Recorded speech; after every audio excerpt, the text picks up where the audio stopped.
Hola, boa tarde. Oh, I better sit up a bit. Hola, boa tarde from a cool evening here in Portugal. The Fresh Air crew are here with me, Carl Munson, John Aggett, and Aaron Thompson. How are you doing, John? Hang on. For goodness sake. How are you, Anna? We'll come back. I'm good, thank you. Been busy time, but yes, doing well.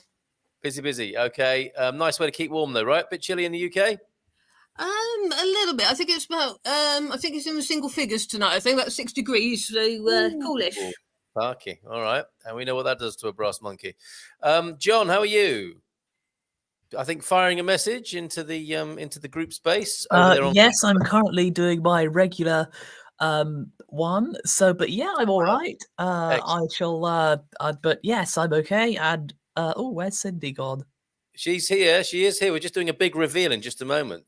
Very good evening to everybody around the world who tunes in to the Great Show. Yeah, you did rather, but it's okay. We can recover. We'll move on as if nothing happened. We'll dust over the soil, or the dirt, as the Americans call it, and pretend nothing happened there. We'll just go into a new growing season. It's a circle of life. But good evening and welcome to everybody who's tuned in. This is the Gardening Q&A. The bad news this week is head gardener McGrady can't be here. The good news is that his stunt woman has stepped in bravely into the frame. And here is Cindy B, who you may remember from the Introduction to Permaculture program. How are you doing, Cindy? I'm wonderful. How are you guys this evening? Pretty good, I think. Pretty good. We were obviously a bit concerned when we heard that Lee couldn't join us at short notice, but we were so glad when you said you'd be able to help us out. So we have a permacultural angle, courtesy of you, right? I hope so. We do. Okay, so get those questions coming in, folks. I know that Anna's got some already. I've got like 1 or 2 pictures to share, and other people have been very kind in sharing their pictures with us. And I know we've got a question from St. Catherine of Foz de Relio tonight, who wants to know when to plant her veggies, particularly the tomato. So we'll come back to that. And we will be relying on you quite a lot, Cindy. I know you're new to Portugal, so the seasons probably are something you're learning about as we speak. So we'll have to go with some generalities probably. But it's great to have you here with some general ideas, which I'm sure over the coming months and years will get very Portugal focused. As time goes by. Yeah, and that's how it works in permaculture, right? Do you take the first year to do nothing and just observe? Absolutely. Observe. Absolutely. That doesn't mean that you don't grow something. You're experimenting all the time. But yes. Yeah. Because I suppose it's the human being's urge in the industrial age just to go to it, dig it all over, fertilize it, plant it, do as much as blooming possible in a short space of time to assert his and I use the word his advisedly, to assert his authority on the earth. But maybe a little bit of caution, see what's going on, maybe work in harmony with nature rather than dominating it. And that's the goal. And yes, we want to get started. And of course, one of the principles of permaculture is slow and small solutions. So planting a pod of tomatoes, I look at as a slow and small solution. Again, that doesn't mean that you don't plant the first year. You're just careful about what you do. And certainly large projects you want to put off for at least a year. Very good. Okay. I think I've been called a slow and small solution in the past, but I'm quite proud of that now you've mentioned it. Okay. I'm a natural. Okay. Superb. So maybe we can go to the first question then, Hannah. Yes, interesting how just hearing tomatoes mentioned. Then I've actually got a question in on tomatoes from Catherine. I'm not sure whereabouts in Portugal, but when could I start planting vegetables and specifically tomatoes, please? You want me to take that? I'll take it. Well, interestingly. Go ahead. I'm sorry. We are sorry to put you on the spot here because I know for you, it's gonna be so much better to talk about permacultural generalities rather than seasonal and location-based things. I mean, we've got Lee normally, who's got his experience of being in Portugal, hands-on, literally, hands in the, his green fingers, green thumbs, the lot. So that's a bit of a tricky one for you to bat. I don't know. Maybe more useful to talk about some of the interesting ways of growing tomatoes, rather than how would you know? You've only just arrived here in Portugal, but I'm sure as a permaculturalist, you've got some interesting insights and literally angles on this and how to grow them in an unusual way. I certainly, I can certainly speak to that. But I think I could probably speak to growing here in Portugal, because the growing season here is very similar to, I think, our zone 7 or 8 in the US.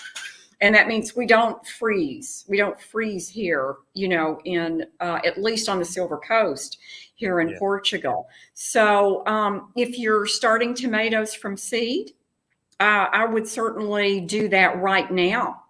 If you've got tomato plants, I would be really careful with those. I don't think I would leave them out right now. For your tomatoes to do well, you have to have nighttime temperatures above 50 degrees. And we are below 50 degrees right now, in this area. I love growing tomatoes in pots, even in this zone right here. Tomatoes seem to really like a pot. They kind of like, I'm not going to say root bound, but it's like you're wrapping them in a blanket or something. And so be careful about your pots. If you use a black pot, you're going to, of course, gather more heat, and your tomatoes are going to grow a lot faster than if you use like a clay pot or a lighter colored pot.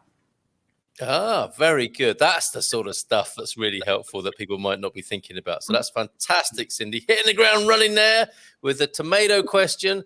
And John, you thought the tomato question, tomato, potato, you thought that may have come from Ireland. The person, I thought, because I thought there was one from Ireland as well. So maybe I'm thinking of another one. Well, but maybe if we Google, I could go and Google tomato planting in Ireland, and then we've covered all our bases. Definitely. Let's cover all those bases. I know that the person who asked the question was from Ireland, but I think that is for planting here on the Silver Coast, not far from where Cindy B and I find ourselves. But by all means, John, let's cover the bases and see what the recommended planting time or putting the plants out time is for tomatoes.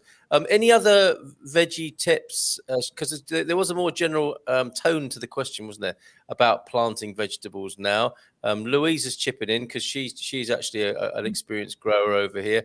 That was not that one. Come back to that. Fava beans, peas, French beans, potatoes, carrots, and any brassicas can be planted now. So there you go. Do you want to pick up on any of those there, Cindy? Any favorites for you among those vegetables there?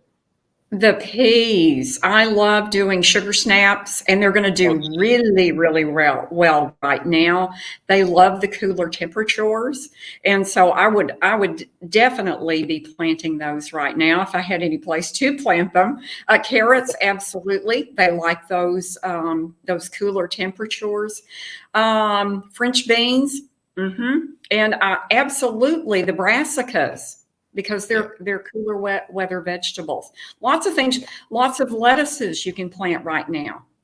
Yes, yeah. And we certainly got a lot of salad leaves growing in our garden here. Actually, talking of which, and this is connected with you, Cindy, I was going to say I borrowed a pallet off you. I didn't really borrow it, did I? You let me have it because it's in a very different shape to the one you last saw it. You won't want it back now. And over the weekend, I made a planter, and the front piece of wood is found here, and it was woodwormy, so perfect for the garden. And those uprights that you can see there came from the pallet. And that's the hard work with pallets, isn't it? It's taking them apart because they're built to be strong, and it can be a bit of a bind taking them apart. But I got my great big crowbar out, and I only dropped the pallet on my toes once. And there we go. We've made a planter. But warning, seriously, big warning here. And actually, I can do one of these.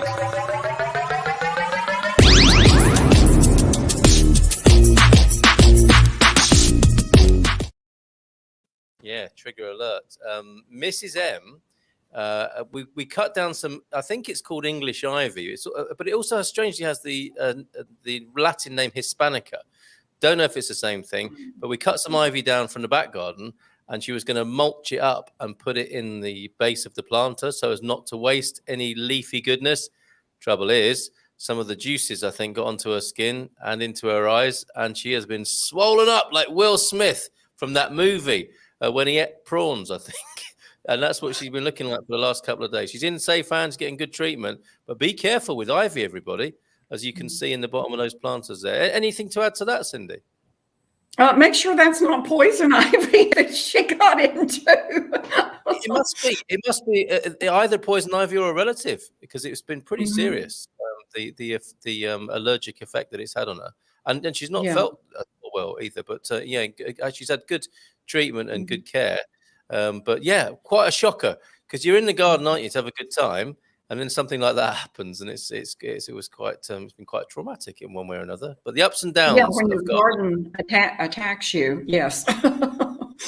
Yes, John, we can make a program when gardens bite back or fight back there. So yeah, but really, really enjoyable until that happened.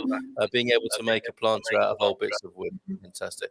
So have we got any more questions then, Anna, in the pipeline this evening? Only one that came in earlier, which was about frost prevention for succulents. This was from Zoe Brogan. Lost all of hers last year. Got them in pots now. Do they need to be bought in? What are they to start with? I'm not sure. It didn't specify in the question, I'm afraid. Okay, but generally speaking, what would succulents be, Cindy, for those who don't know anything at all about gardening? Aloe. Think of aloe. Jade plant. That's a succulent. Yeah. Okay. So those kind of rockery-ish things, you might think of them as a bit of a rockery plant or alpine-y, sort of it's quite low maintenance, I think. They don't require a whole lot of water, even though they've got a lot of water in their leaf. They store the water for themselves. I'm not a big succulent grower. I usually do have a pot of aloe growing all the time. They're more of a warm weather plant, so I'd really be careful with them outside. My neighbor here at the condo has an aloe out on a west-facing balcony, and it seems to be doing just fine. But I would give them a little bit of care right now and keep them a little bit warmer. Okay, and to do that, take them inside or wrap them up in bubble wrap and these sorts of techniques? Exactly. Find a warm spot if you're on a balcony. Identify that warm spot on your balcony. If you've got tile, if you've got masonry, it's going to gather the warmth, during the day. If you've got the sun hitting it, and will radiate that heat out at night. So if you've got that good corner, you could leave it outside. Otherwise, I think I would bring them in at night. Excellent. Okay. And on that note, Phil drinks aloe every day. And we'll have a little bit of a break here because I've got a video from Phil. He is the reason that it's right to feature him on the Happy Homesteaders show, the gardening Q&A tonight, is because he's a homesteader himself and has a lovely piece of land up there in Monsanto, which is thought to be the most Portuguese of Portuguese villages, right? And he's in that area in Monsanto, so it's a bit chilly at the moment. And he's also a bit of a van life kind of guy and a law of attraction guy. And I don't think that's entirely out of place here with some of the community that are here this evening. So let's just hear from Phil very quickly with some of his musings on life. Good morning, everybody. Oh, that was immense, immensely scary. Anyway, a pack of dogs chased a wild boar onto our bottom field. A wild boar, a pack of dogs. I'm not ready for this. I'm Phil. I live in the city. I play poker occasionally. And, well,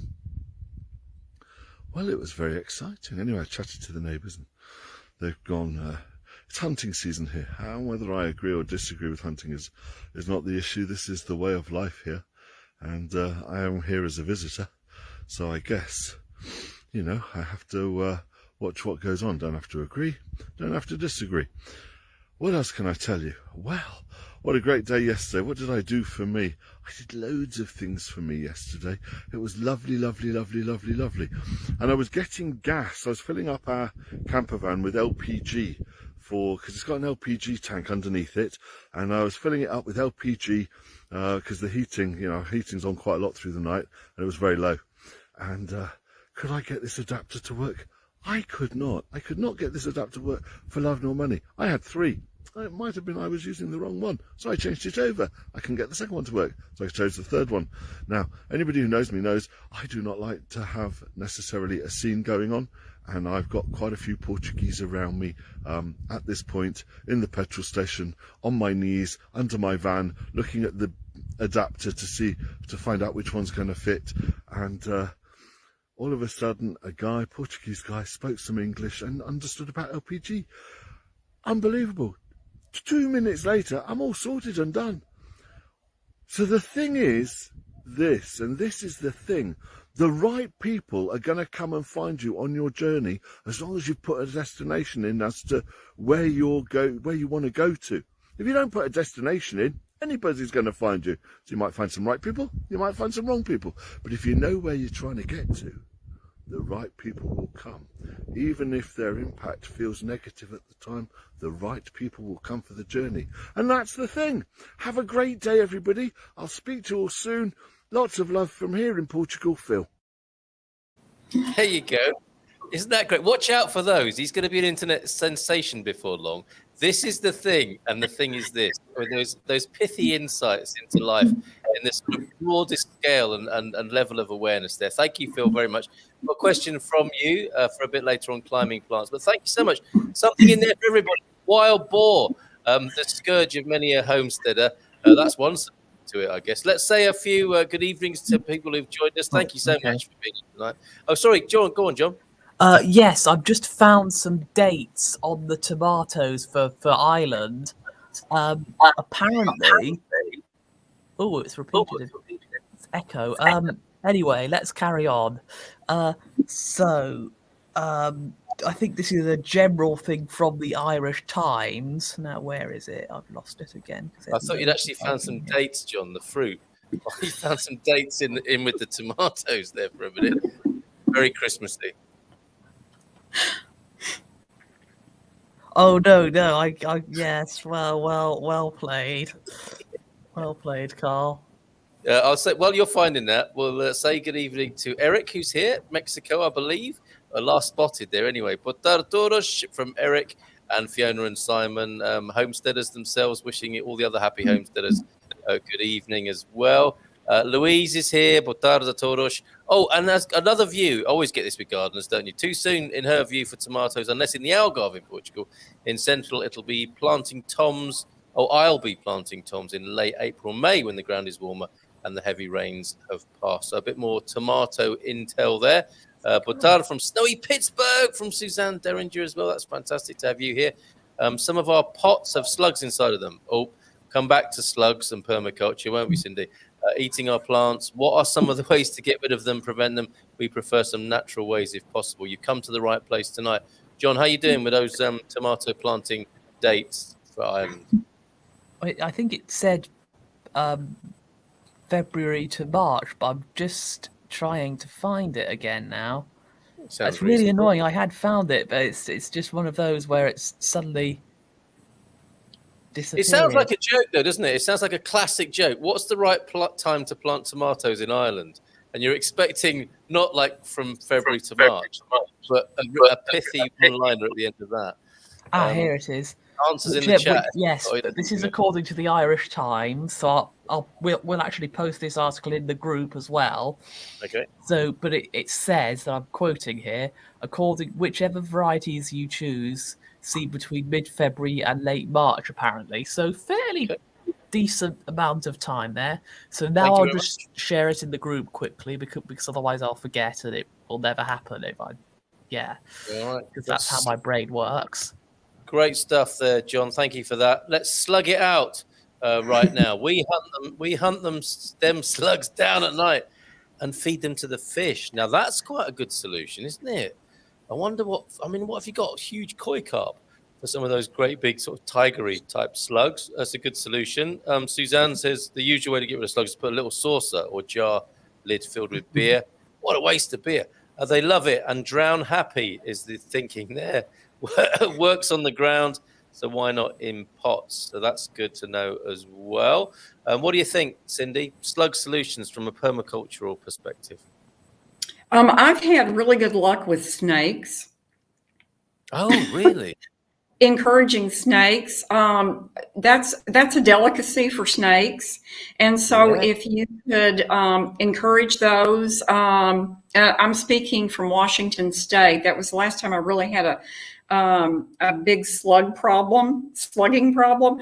And I would just set up kind of a rockery to encourage my snakes. So the rocks would warm up. They love that. And if you do it right, then you set up an all-you-can-eat buffet for the snakes, and no worse than a problem. And we've got snakes in Portugal. That is such a good answer that I've never heard before. And beer, obviously, is a good one and worth a try. But that is superb. Yeah, snakes when you're in Portugal, fantastic. And probably okay for you as well, Eric, to create a snake-loving rockery or a sun-seeking snake retreat on the rocks there, where they can just bask in the sun and then help themselves to as many slugs as they can eat. Fantastic solution. Eric, way to go, says Suzanne, on giving the slugs a happy passing. Lettuce, going to lettuce, seems to be all year round in Portugal, different varieties for different seasons. I think that's absolutely right. You can have salad on your table all year round if you pick the right varieties. Talk to Mrs. M about that. She's always got some salad leaves on the go all year round, which is a lovely thing to be able to do. Chill the packet seeds from the shop in the fridge for a few days before planting to increase germination. So a bit of science there, Cindy. Is that one of your tactics as well? Yes, some of the seeds, yes. Some I will soak, like beans. Some I like to inoculate. There's an inoculant that I've used before that really kind of gives them that little boost to get them started. It depends on your seeds. Some of them you need to scrape, and I can't even remember what seeds those were now. But I would just kind of strafe a little bit before I planted those. Have to do some research to go back on that. It depends on the seed. Depends on what you're growing. And you're replicating its natural environment, aren't you? So I suppose if it needs a strafing and a shock, that's probably because that's what normally goes on with it in its natural habitat. And I suppose the whole thing is killing them. Is that to give them a bit of a shock, and it kind of gets the seeds to wake up and start the miracle? In some cases, think about a peach seed. The actual peach seed is inside that kernel. It actually needs to freeze to break open that kernel and release that seed. So there are seeds that actually do need a freeze. Think about how seeds are actually passed in nature, and many times they're through the digestive system of animals and birds. So think about what they go through and before they're deposited. That doesn't mean that you soak them in poo-poo, but Right. But going through the digestive system, of those animals, does have an effect on the seeds. And so that's so interesting, isn't it? So worth checking if a seagull defecates on your head to see if there's anything useful in it that you could plant in your garden later on. Nature has a wonderful way of bestowing gifts upon us, doesn't it? Literally, in that case. John, what's the highest ranking seed in the garden, do you think? I don't know. What is the highest ranking seed in the garden, Carl? The kernel, of course, John. Oh, of course it is. I thought you were going there. I thought you were going there with that. From Chris earlier on.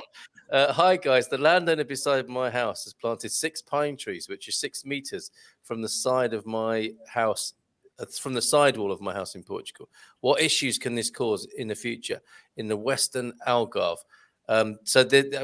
People do concern themselves with trees, don't they? And maybe sucking some of the moisture out of the ground and causing subsidence.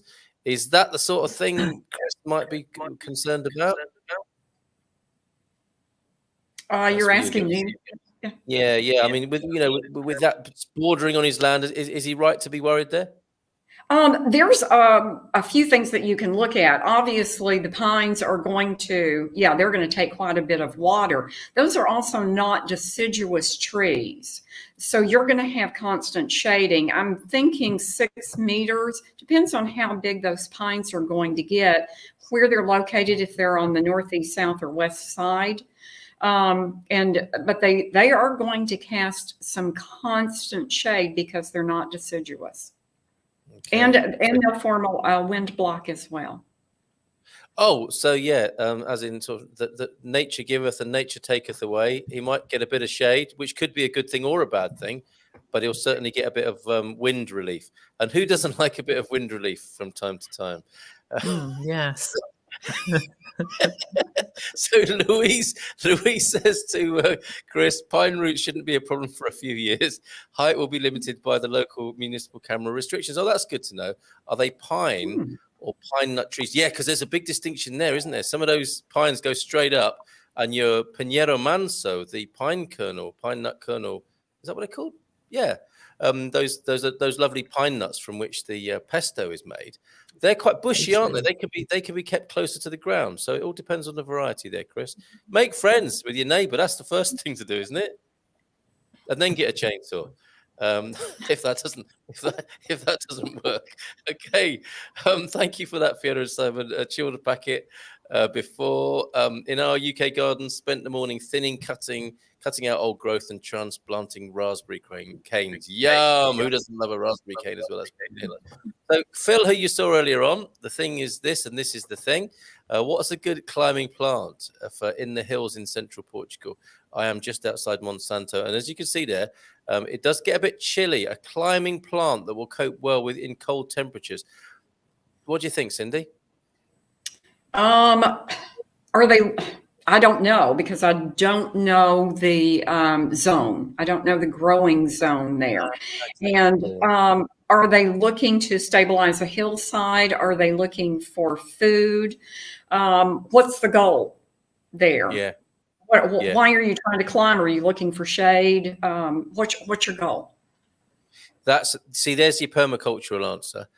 With most gardening Q&As, most people are looking for a bit of color, aren't they? It's a bit like buying a car, the color and the size and those cosmetic things.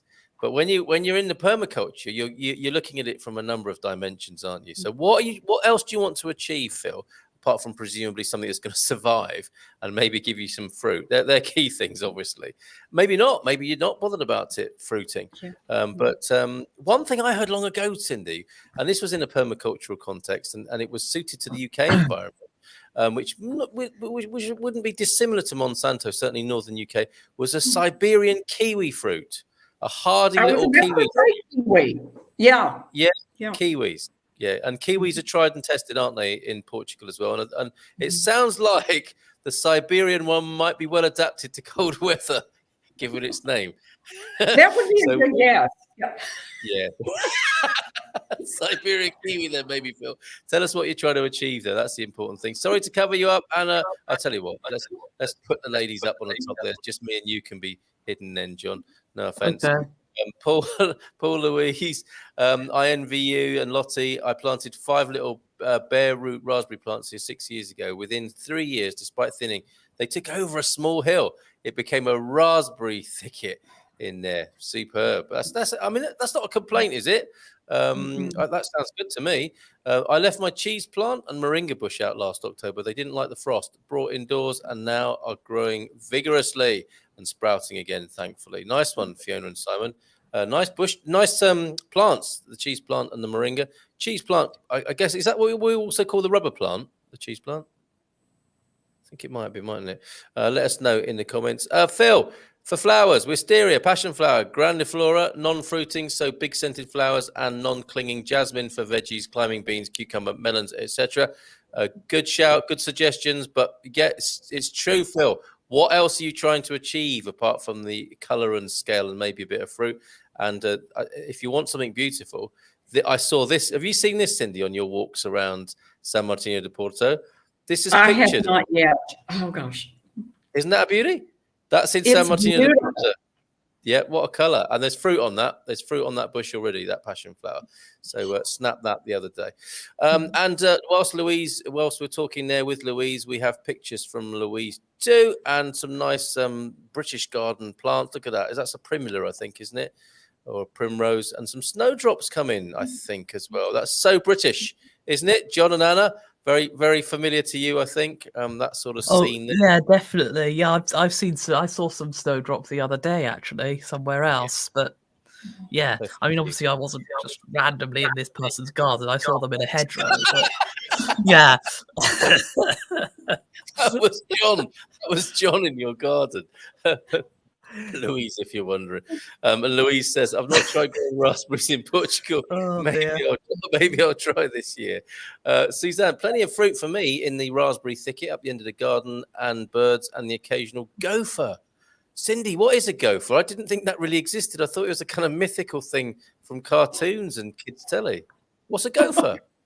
A gopher is a burrowing animal. And they can do a lot of damage. I don't know if we have them here. Do we have them here in Portugal? Sure. John, are you happy to look up gophers? Could be interesting, couldn't it? All right. So gophers, yeah. But moving away from that particular garden. Yes. Anna's on it. Hold on. Stay where you are, Anna. There you go. So it's like what is that? The little creature that shouts out, Alan, it's him, isn't it? I think. Are there different names for that creature around the world? I think there might be. They're probably. They look adorable, but yes, they can do a lot of damage. Okay, interesting. Extremely difficult to get rid of. Okay. Hi, Suzanne. I've not tried growing raspberries in Portugal, so maybe this will be the year, says Louise. Was it something I said, Phil? Swim with the fishes. Oh no, he's talking to the slugs. That's the pleasure you can have, isn't it? Feeding your slugs to the snakes and to the fishies. There, you can be your own godfather and drop them into the pond. Great to catch you all this evening, Louise. We need to catch up face to face at some point. Come and see us, won't you? In San Martino de Porto. Loving Cindy. Says Louise. There you go, Cindy. Watch out, head gardener McGrady. Is there not a law for minimum distance between trees and buildings in Portugal? Probably is, isn't there? But I don't suppose that stops people trying it on from time to time. I'm sure that's probably fairly easy to research and may vary from camera to camera how that's enforced and what the distances might be. OLP is here. Oregonians loving Portugal. Good evening to you. Got a gardening question for us? Exciting day here, says this Facebook user, who I think is in Portugal, judging by the last sentence. Yet more wonderful magical herb seeds have arrived. Some would be planted by now, but of course my plant markers have gone into hiding. Tomorrow is another day and another visit to a Chinese loggia for all those little bits and pieces, the Chinese loggia. The goal is to cover some pillars. Oh, there you go. So it is coverage, fast growth we're looking for, aren't we? So the passion flower could work there, couldn't it? And some to cover up the steel work a little bit. So you'll get fruit and flower from the hardier passion flowers there. So good call on that. And kiwis as well. Kiwis intermingling. That's okay, isn't it, Cindy, to grow things together? I know in permacultural circles, you're not averse to mixing it up a little bit, right? Oh my gosh, no, you want that diversity. Just make sure that the plants actually do like each other. Okay. And is there only one way of finding out? Yeah, there's been a lot written on that. Carrots Love Tomatoes is one of my favorite companion planting books. I can't think off the top of my head right now 2 plants that you would absolutely not want to grow together. I'm just having one of those moments right now, but obviously carrots and tomatoes you would want to grow together. Beans and corn you want to grow together.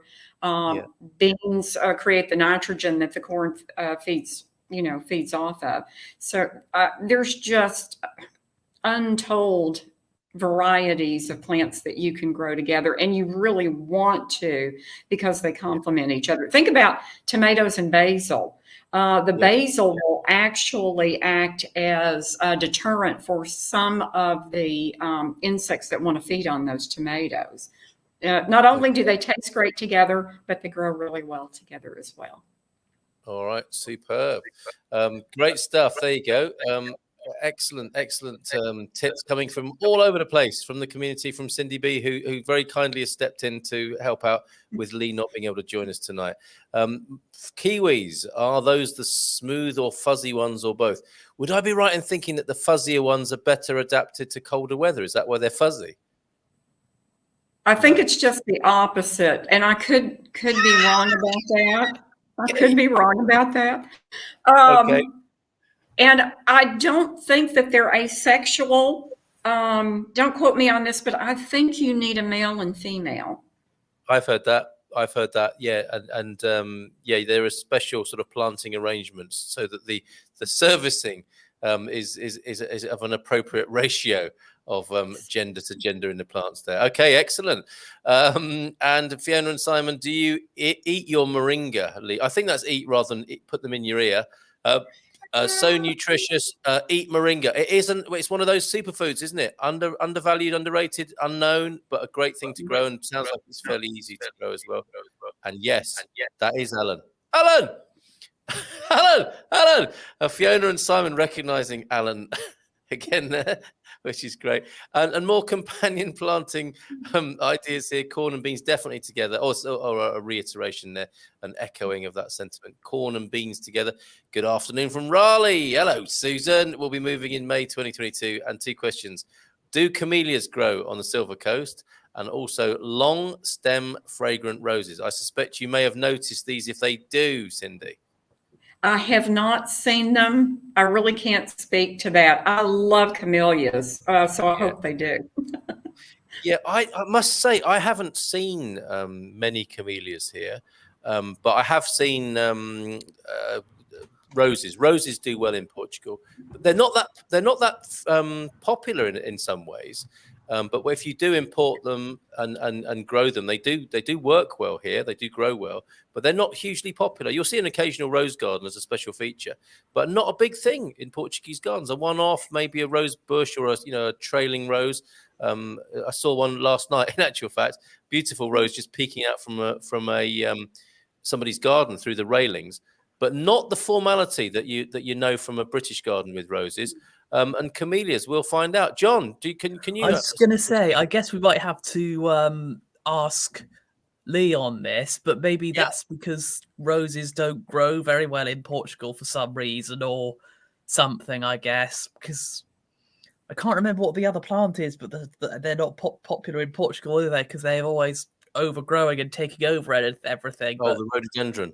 Yeah, that rhododendron, but that's like the problem everywhere. But I was just wondering, maybe for some reason they don't grow very well. But I suppose, well, we could ask Lee about that anyway. I don't really know Portugal, so we'll carry that forward, Susan.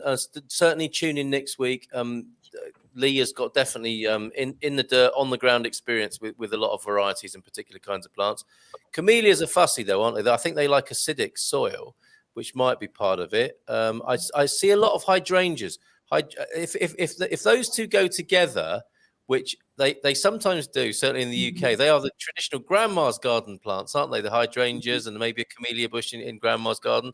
If they go well together, then I don't see why a camellia wouldn't work here, because hydrangeas are extremely popular in Portugal. Hope that helps a little bit, Susan, and thanks for tuning in tonight. Quick one. I love myself a good bush, but how do I split lavender? Cindy, any experience of this? I have never split my lavender. So that's a good question. I have rooted it, but I've never split it before. So I'm sorry, I couldn't speak to that. Okay. But when you say your other method, what, to take a root off and then replant the offshoots? Exactly. Yeah. Okay, so that would be a safe option for sure. Not knowing the direct answer to that. So there, Eric. My basil wouldn't want to come through last year until I've put them with the tomatoes. So that was all the encouragement the basil needed. It was to be hanging out with the tomatoes. For kiwis, you need 2 males to 1 female, I believe. Okay, thank you for that. I think that's Fiona. And yes, you need 1 male to every 3 to 5 female kiwi plants. Brilliant. Thank you for that. Susan, camellias do grow well here, but not partial to salty air.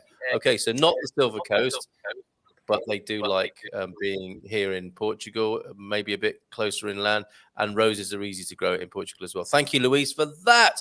Any tips on the processionary caterpillar from your experts then? Where you came from, Cindy, processionary caterpillars. I've seen them here. What's to be done? I can't speak to that either. This is the first time I have encountered them. I actually haven't encountered them in person yet, but I'm reading about them right now. And apparently they're out and about. They are. Fire is what some people say. It's the only thing for them. But the council will take care of those if you alert the council. Anna, something from you on that? This is just on the actual Google page, not a particular site, but I've found something that says for disposing of the caterpillars, it says if the nests are low down, spraying with hairspray first will stop the hairs flying off, and spraying with insect spray or fly spray before putting them in plastic bags helps to eliminate them completely. It doesn't say what kind of hairspray, but yeah, good that's tip. Just not from an actual site, that one. It was literally just a Google. That's superb. No, thank you for that. Another trip down the Chinese shop then for the old hairspray, I think, to put on the processionary caterpillars there. Excellent. Keeping them in business. We struggled with the 3 sisters method last year. So that's corn, squash, and beans, isn't it, all together, the 3 sisters, I believe. Wasn't vigorous enough to help the beans. The squash cropped well, though. So maybe trying again this year with the 3 sisters method. Thanks for that, Fiona. Thank you, everyone. Then I guess the gardenias shall grow well too. I suspect so. It sounds like you know more than us about that with your experience there of the camellia and the roses. Yeah, gardenias and roses, are they similar in their requirements, Cindy, do you think?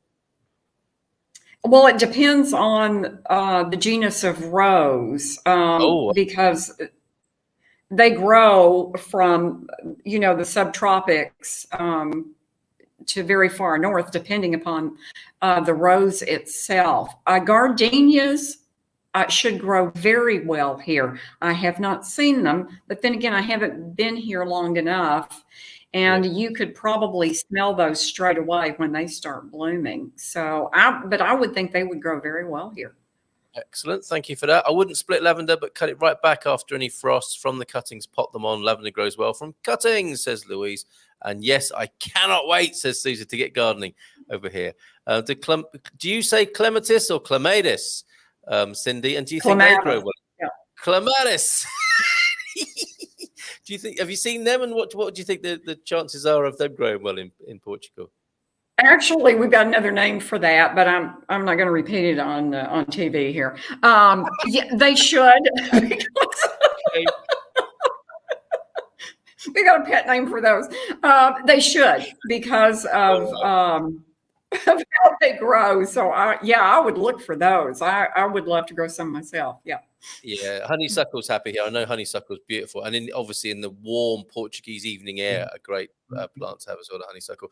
Roses love Portugal, says Fiona. This time of year, just stick a cutting in the ground, keep it damp. Usually the rain will do it for you. Obviously, you won't necessarily get a named variety, but you will get vigorous flowers, and you can import. But I think it's become increasingly difficult. John, we're at 1 minute past 7. Understand if you've got to go, mate. We've got a few more questions to deal with, but thank you, John, for all your help tonight. Grow winter flowers to help our pollinators, such as clematis, or whatever else Cindy calls them. Hellebores, Mahonia, Sarcoca, snowdrops, winter aconites, winter heathers, and winter honeysuckle plants for bees. Thank you, Fiona and Simon, for that. Lavender is a hardwood bush. Cindy is correct. You can layer a lavender branch to let it root out into a new bush. Also works for rosemary. Fantastic. I did it with lavender. It doesn't like it, but if you're patient and take well care, says that Facebook user there. Jen, you can ask your local bomberos to remove for you. Okay, so the bomberos will come and sort out the processionary caterpillars, as they will with Asian wasps, or get traps to attach to the trees. Excellent. Lee's here, just home. Great show, guys. Oh, cheers, Lee. Thank you. Sorry you couldn't be here tonight. We'll look forward to your company next week. And you may have seen a few things that you'll want to pick up next week. So good evening, Lee. Hi, Lee, from our regulars tonight. And Ubi's here. All our gardeners and farmers been lurking and enjoying the conversation. Oh, cheers, Ubi. And on it goes. Lots of lovely comments tonight. I don't have a green thumb, lol. Leaf can grow anything. With a name like Leaf, that's a natural name for a gardener, isn't it? Can grow anything, and he is retiring and will be gardening. Hi, guys. Hope you all had a great weekend, and the weather is looking good for the week ahead, says Lee. They like wet feet and a hot top for clematis. Right, Cindy? That is absolutely correct. That's the tropics in them. Yeah. Okay. Who doesn't like wet feet and a hot top? Blooming frosty mornings, though, Lee. On the coast, you could plant rugosa roses because they tolerate salt air. Okay, so be careful. That's the thing, isn't it? Obviously, on the coast is the salty air. You might not think that immediately, but obviously it's a very important factor for plants. In New England, they're planted along the coast, on islands even, to hold the soil. And let's take Lee's tip. Look at what your neighbors are growing. This is what Lee always says. I'm sure it's a permacultural tip as well, isn't it? Look what's already growing. I have no questions. And actually, yeah, take your secateurs with you, just in case some of it is hanging over the wall there, and you can take a cutting. I've no questions and nothing useful to contribute. Well, that's okay. Aside from my wealth of mirth, you're most welcome. I can't stay quiet when I hear kiwis. Okay, fair enough. They won't remove them on private land, processionary caterpillars. So please ignore that comment. Okay, cheers, Pete. I can't stay quiet. Okay, when I hear kiwis. What do you shout out when you hear kiwis, though, Ubi? The bomberos will only remove the caterpillars on public land. So there you go. Worth double checking, though. Or I imagine if the bomberos can't and the camera can't, they'll be able to recommend a private individual who is well versed and capable in such matters. Cindy, been amazing. That's absolutely flown past. Anything? I've talked a lot tonight. I normally do nothing new in that, but I might have stopped you adding things and saying things that you've seen throughout the program. No, I can't think of anything. Just get out there, enjoy Mother Nature, and get your hands in the dirt. Get your hands in the dirt, and my best cuttings come from my neighbours, says, I think it's Fiona again. Absolutely. And in Portugal, I'm sure they're delighted to give them to you. You don't have to go out there under the cover of darkness with your secateurs and a headlamp on. Just ask them, and they'll be fine, I'm sure. Plant bee balm or monarda, same. The butterflies and the bees love them. So there's a nice little tip there. Bee balm and monarda, same thing.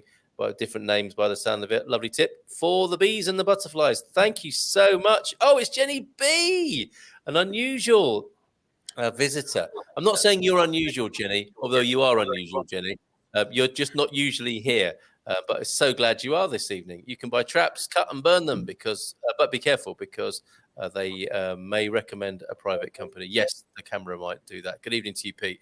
And Pete, it depends. If they're risk to people, pets, public, but certainly they will advise. So there we go. I think we've got to the bottom of it on the processionaries and the Asian hornets. And no offense taken there by Jenny B. Good. I didn't know you could grow kiwis in Portugal. Which ones grow better, North Islanders or South Islanders? Boom, boom! Thanks for the nice show. Sydney, thanks again.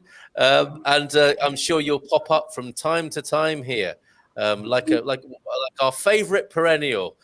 Here with your permacultural insights. And a great job tonight.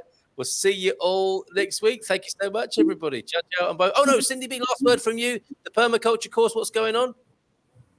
Yes, probably starting it in March. Had to postpone it a little bit. Didn't have quite enough interest in it, and I'm moving, so probably mid-March. That's my target date right now. So if you're interested, please drop me an email and I'll get you on the list to let you know when the next class starts. Thank you. Fantastic.